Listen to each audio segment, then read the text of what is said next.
Hi friends, আজি মই বনাবলৈ ওলাইছো মছলা ফিশ মানে বেঙ্গলী মানুহে খুব বনায় এটো আহক আজি মই অসমীয়া হয় বেঙ্গলীটো বনাই চাও কেনেকুৱা হয় এয়া মছলা ফিশৰ কাৰণে মই মাছকে নিমখ হালধি সানি লৈছো আৰু এইখিনি বস্তু আছে পিয়াজ তোমাৰ বিলাহী আদা নহৰু মই এতিয়া এইখিনি মিক্সিত ধুনিয়াকে গ্ৰাইন্ড কৰি লম ইয়াৰ লগতে মই গোটা জিৰা কেটামান দি দিছো শুকান জলকীয়া এটা দি এইখিনি গুৰি কৰি লম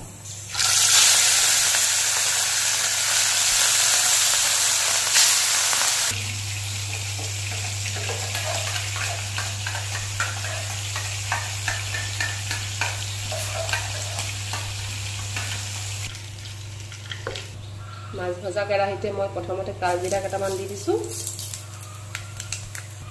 ইয়া পেষ্ট বনাই থা মছলাখিনি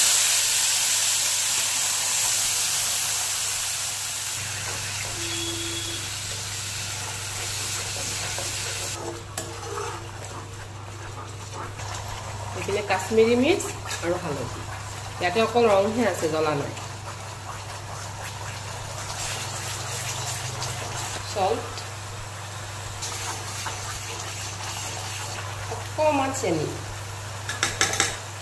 তো মছলাখিনি ধুনিয়াকে ভাজি থাকিম এতিয়ালৈকে মছলা পা তেল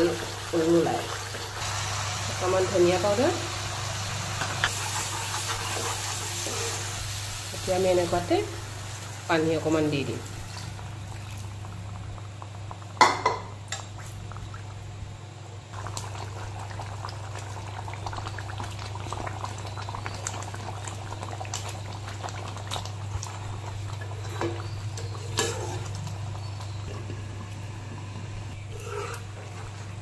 একেবাৰে ৰেডি আমাৰ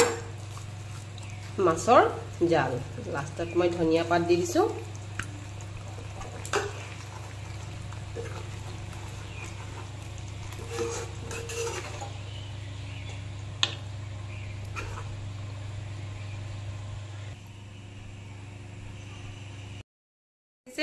মাছৰ মছলা জোল একেবাৰে ৰেডি হৈ থাকিলে নমস্কাৰ আজিলৈ আহিছো